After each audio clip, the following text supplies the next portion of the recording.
로버트 스콧에 대한 말씀을 전한 적이 있습니다. 그는 1910년대에 남극점 정복을 목표로 하여 탐험을 하였습니다. 그는 천신만고 끝에 남극점에 도착했습니다. 하지만 노르웨이 탐험대가 먼저 도착했던 사실을 알게 됩니다. 그는 낙심합니다. 그럼에도 불구하고 그들은 다시 베이스 캠프로 돌아와야 했습니다.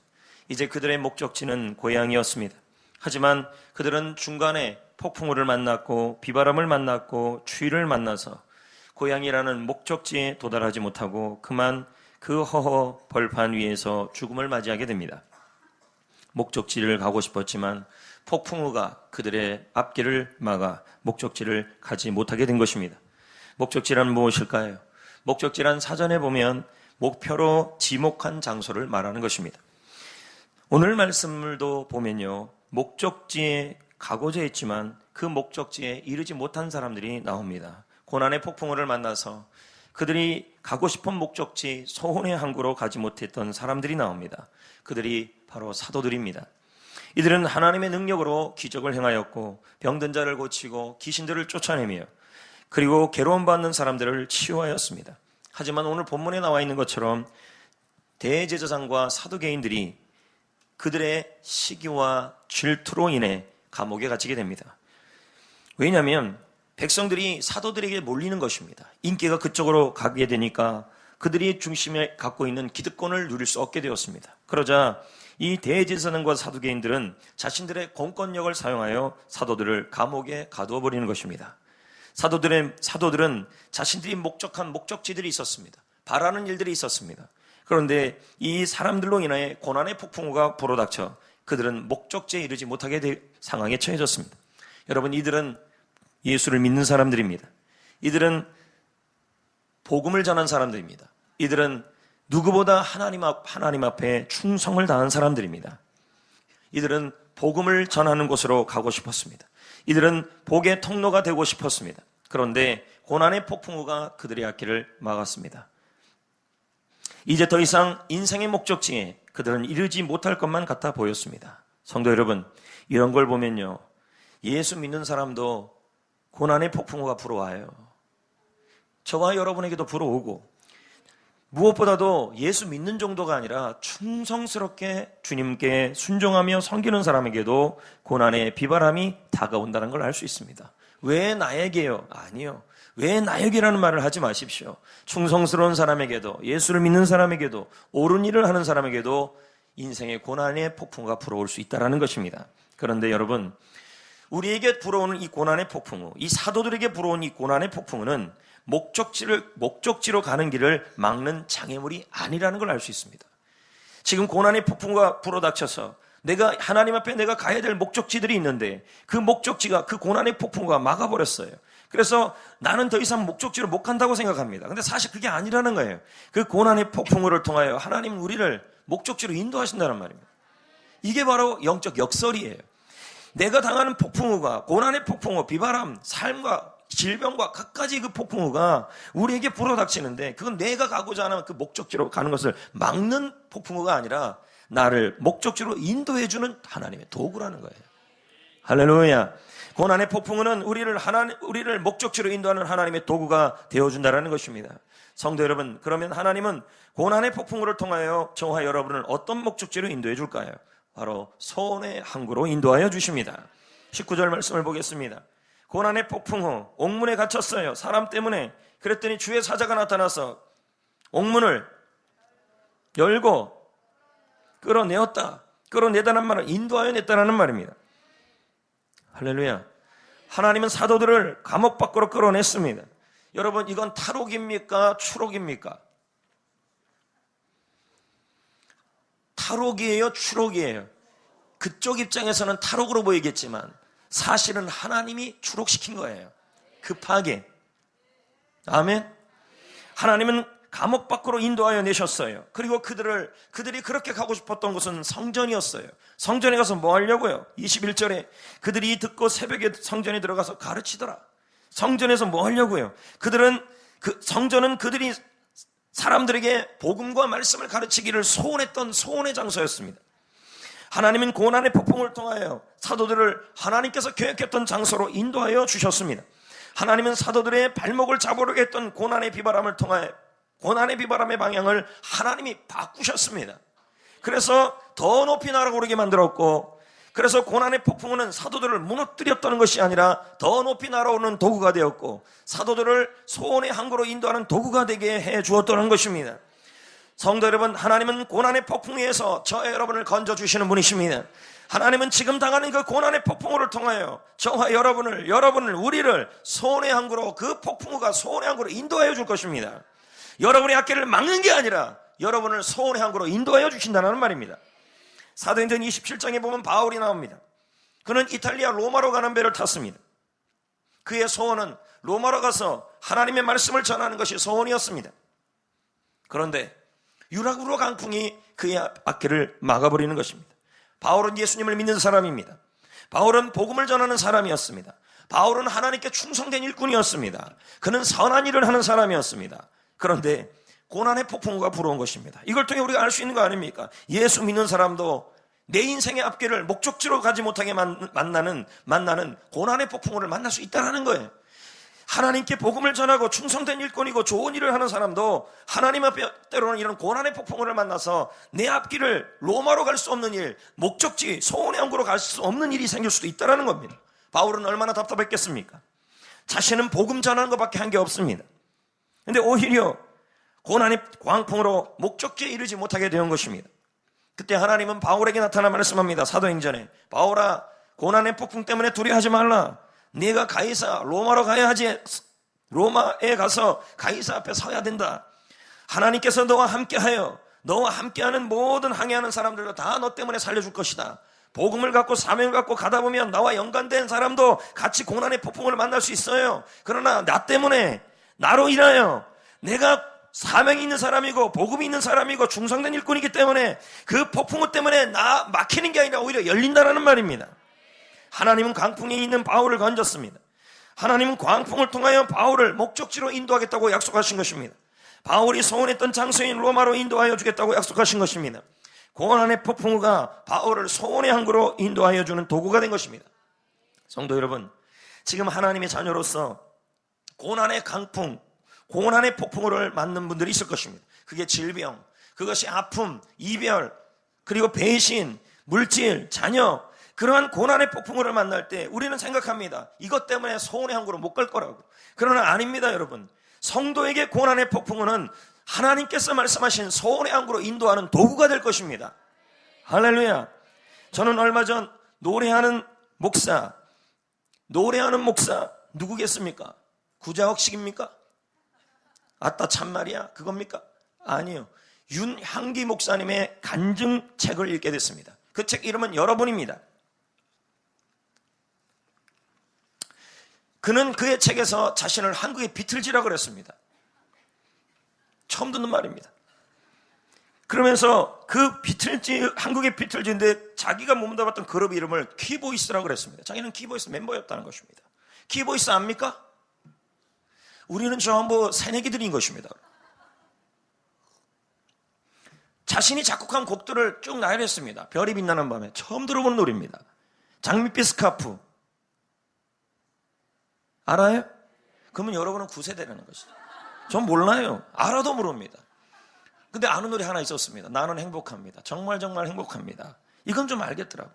수많은 히트곡을 냈던 사람이 바로 윤항기라는 분이십니다. 그에게는 동생이 한 분 계셨습니다. 책이 좀 깁니다. 그의 동생은 윤복희 씨입니다. 여러분 잘 아시지 않습니까? 이들 가족은 모두 예수님을 믿는 사람들이 아니었습니다. 그러나 예수를 믿게 된 계기가 있었습니다. 바로 동생 윤복희 씨의 교통사고 때문이었습니다. 당시 이들은 한참 잘 나갔습니다. 이제 그만 보여주세요. 당시 그들은 한참 잘 나갔습니다. 돈이 인생의 목표가 돼서 자신의 행복과 가족의 행복만을 추구하는 삶을 살았습니다. 그래서 밤무대에 서면 돈을 많이 번다 그럽니다. 그래서 그날도, 비가 오는 날도 동생과 함께 돈을 벌려고 윤향기 씨는 미리 와 있었고 밤무대에 윤복희 씨는 아주 오지 않았습니다. 시간이 되는데도 안 온 거예요. 자꾸 늦어지는 거예요. 무슨 일이 일어났나? 요즘 같으면 핸드폰 일 있으면 물어도 보는데 그런 상황이 안 되는 것입니다. 한참 후에 윤복희 씨가 들어왔는데 온몸에 피는 어쩔지 모르겠지만 하여튼 몸 상태가 제정신이 아니었습니다. 그러면서 자기가 말합니다. 아, 오빠, 나 하나님을 만났어. 생전 교회도 다니지 않은 분이 이런 말을 하는 것입니다. 어떻게 만났냐? 교통사고를 당했다는 것입니다. 순간 차가 와서 들이박았는데 빙빙 돌아서 중앙선상에 서는 상황에서 순간적으로 생각했다는 거예요. 순간적으로 들었다는 거예요. 이제 나는 죽는구나. 짧은 시간에. 비가 내리는 날씨인데 이제 끝나는 거죠. 근데 그 순간에 갑자기 파란 하늘이 보이더라는 것입니다. 이건 뭐 그분 책에 나오는 얘기입니다. 그리고는 인생에 살아가는 목적이 돈이 되었고 높은 자리에 올라가는 게 목적이었는데 그러니 얼마나 근심 걱정이 많았겠습니까? 근데 그 파란 하늘을 보는 순간에 근심이 사라지더라는 것입니다. 그리고 그녀는 말했습니다. 그 순간 나는 하나님을 만났다. 머리털 하나 상하지 않았다는 거예요. 그 위험한 상황에서. 그 순간 그는 하나님을 만났어요. 인생의 폭풍우가 그의 인생의 소원의 항구로 가는 것을 막는 줄 알았는데 교통사고라는 그 폭풍우가 그녀를 예수님의 품으로 인도하여 주신 것입니다. 그 일로 윤향기 씨만 빼놓고 윤복희 씨와 윤향기 씨의 아내가 모두 예수님을 믿게 됩니다. 윤향기 씨는요, 고리심줄입니다. 끝까지 거부하는 거예요. 나는 예수 안 믿는다.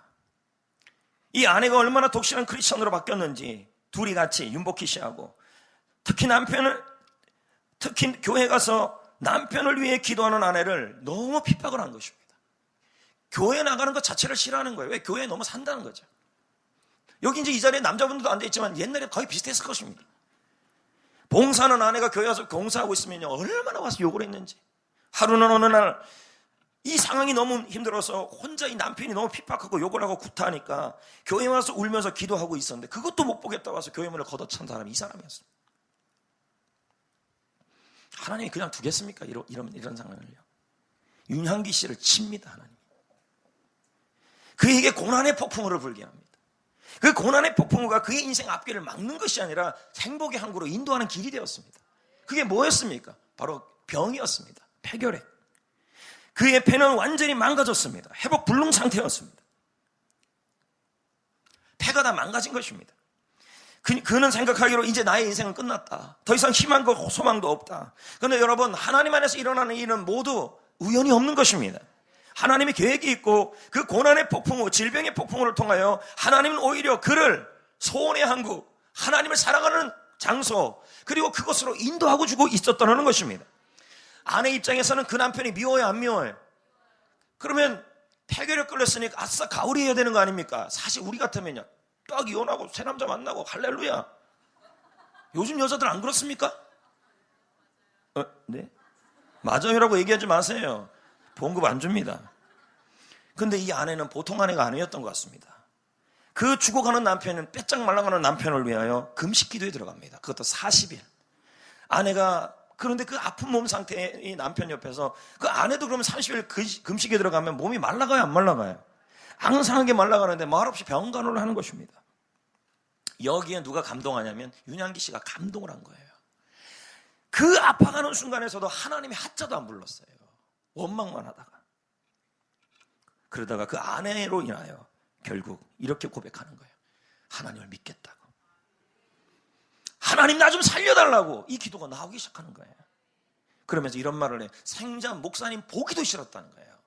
목사님 얼굴 보기도 싫었는데 이런 상하게 하니까 부르더라는 거예요. 누구를? 신방 좀 해달래요. 목사님이 물었어요. 예수님을 나의 구주로 영접하시겠습니까?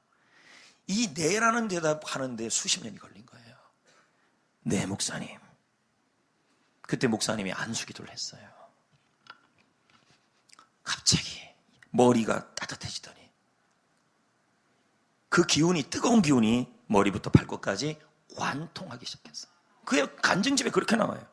온몸이 차가웠는데 피가 돌기 시작했어요. 온기가 오기 시작했어요. 그의 말로 말하면 성령이 임했다 그러더라고요. 근데 이상한 건 폐가 시원해지더래요. 의사 선생님은 째게야 되는데, 찢어야 되는데 그냥 기도 한 번 받았는데 이게 시원해지더라는 거예요. 회복 불능의 폐인데 여러분 치유가 됐습니다. 그럼 이 정도 되면 정신 차려야 돼, 안 차려야 돼? 못 차려요. 또 못 차려요. 자, 여러분은 웃고 있지만 뭐 우리는 도끼니 객끼니 아닙니까? 병이 고쳐지자 다시 밤무대 유흥업소로 가기 시작합니다.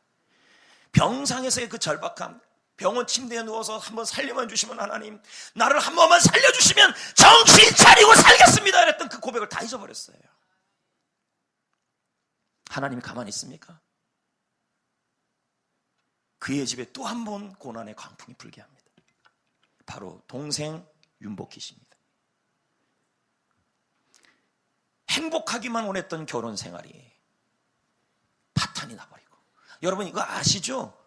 저는 자세하게 한번 검색해 봤더니 파랑만장 하시더구만요. 보니까 가정이 산산조각 나버리고, 윤복희 씨 스스로도 너무 큰 아픔이, 저는 그분들의 일대를 잘 몰라요. 이번 간증 보면서 책 보면서 알게 됐습니다. 그 아픔이 너무 크니까 이제 오빠 집에 온 거예요. 그리고는 오빠 집에 들어가 자기 방 안에 들어가서 보름이 넘게 밥을 안 먹어요. 윤복희 씨가 물도 안 먹고 출입도 하지 않고, 오빠가 너무 걱정돼서 뚝뚝 두들기는 거예요.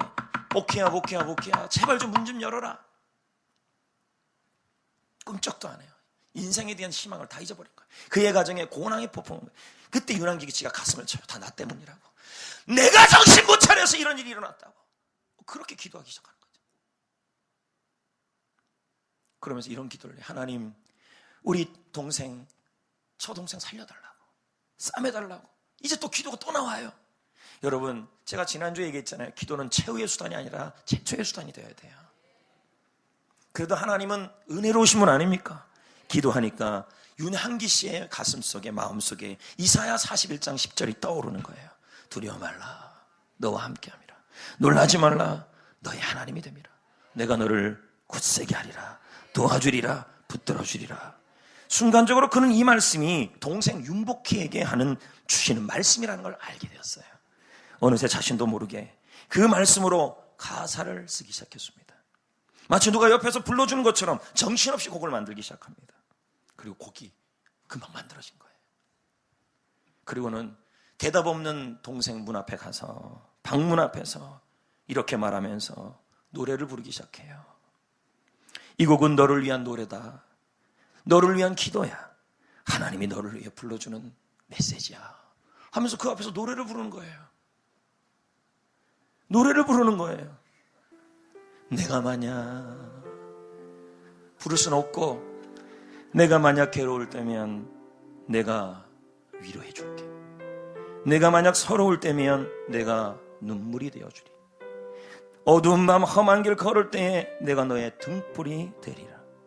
허전하고 쓸쓸할 때 내가 너의 빛이 되리라.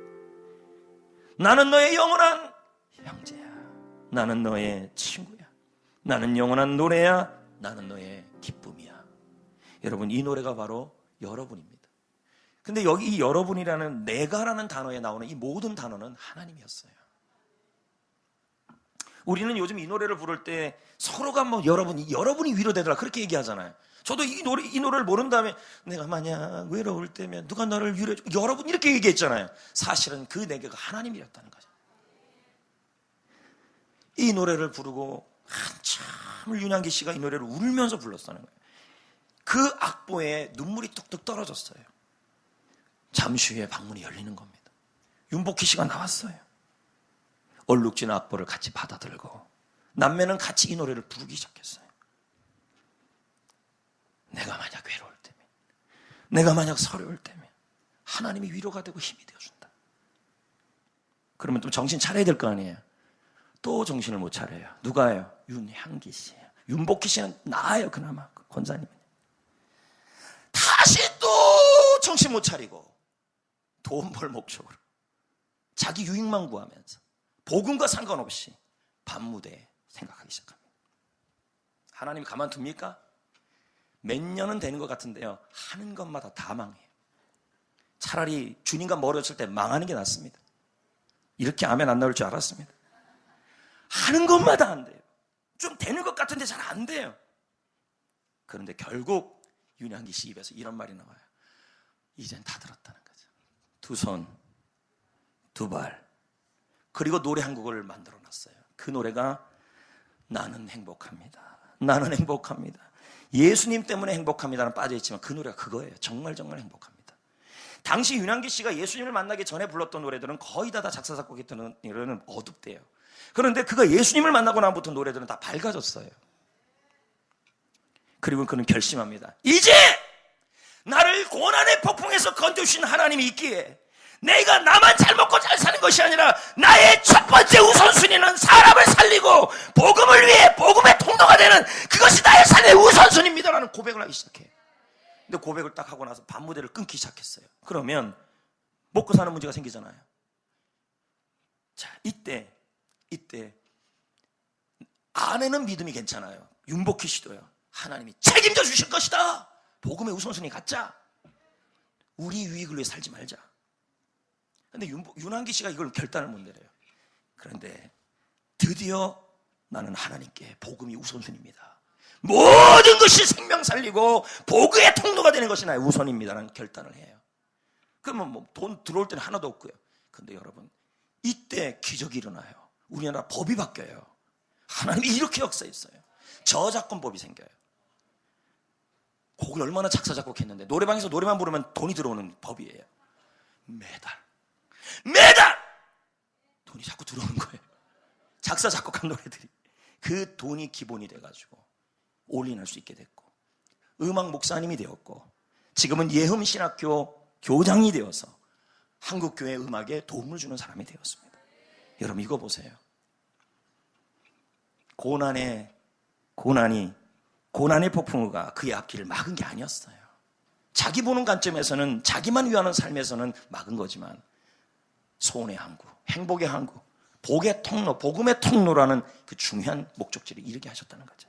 김양재 목사는 말합니다. 내 고난은 다른 사람을 살리는 약재료로 쓰여질 것이다. 오늘은 셀리더 파송을 합니다. 참으로 감격스러운 일이죠. 셀리더는 복의 통로가 되는 자리입니다. 오영 셀리더도 그동안 셀 번식을 위해 준비를 많이 했습니다. 번식 셀리더도 제자 훈련을 수료하고 셀리더로 준비하였습니다. 그동안 과정은 쉽지 않았죠. 하지만 그 모든 과정, 그 폭풍우를 통하여 복의 통로의 자리로 인도해 주신 것입니다. 네, 오늘 번식하는 원형 셀하고 셀 리더들입니다. 쉽지 않았습니다, 이번 번식은. 그러나 그래도 하나님께 영광을 돌리고 감사하고 또 영광 돌립니다.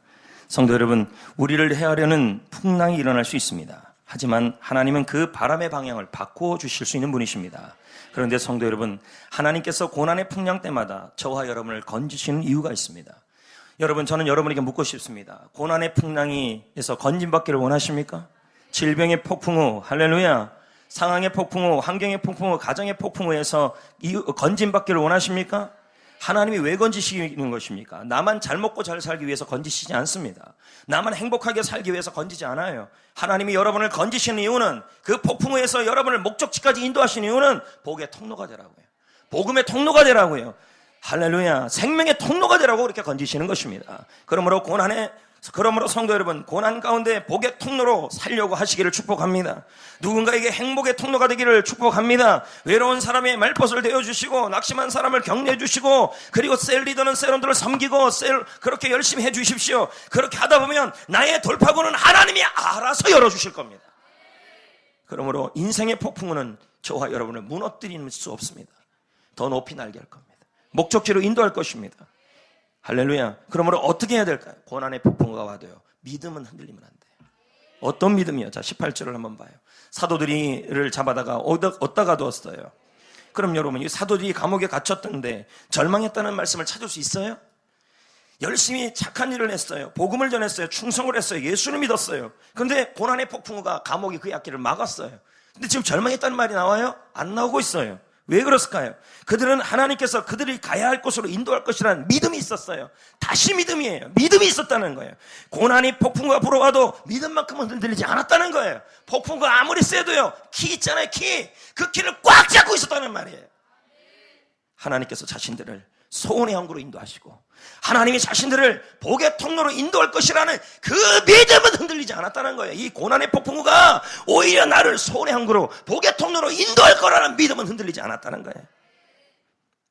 우리는 거친 풍랑의 한복판에 있을 수 있습니다. 사방이 압박하고 거셉니다. 가까운 사람들이 우리를 압박하고 병원 진단이나 자녀나 직장 문제로 밤잠을 못 잡니다. 미래 진로에 대한 염려가 이만저만이 아닙니다. 하루하루 세찬 폭풍우가 쉴 새 없이 불어옵니다. 이때 우리는 믿음만큼은 흔들리면 안 돼요. 어떤 믿음이요? 주님이 건져줄 것이다. 또 어떤 믿음이요? 이 고난의 폭풍우는 내 앞을 맞는 것이 아니라 나를 소원의 항구로 인도할 것이다. 나를 복의 통로로 인도할 것이라는 믿음이에요. 독수리는 바람을 맞으면요, 그 바람을 이겨내려고 애를 쓰지 않아요. 고난의 폭풍우가 올 때요, 그 폭풍우를 맞서지 마세요. 왜 이런 일이 일어나냐고 말하지 마세요. 그럼 어떻게 해야 돼요? 가만히 날개를 펴세요. 믿음의 날개를 펴고 바람을 타세요. 믿음의 날개를 펴면요, 그 바람이 나에게 추진력이 될 것입니다. 목적지까지 빨리 이끌어간다. 아멘. 거친 파도 날 향해 와도 주와 함께 날아오르리. 그 후렴 부분만 한번 부르고 말씀 마치겠습니다.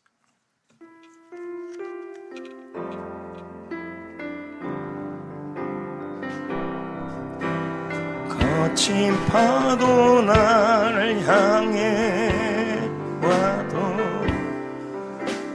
주와 함께 날아오르리.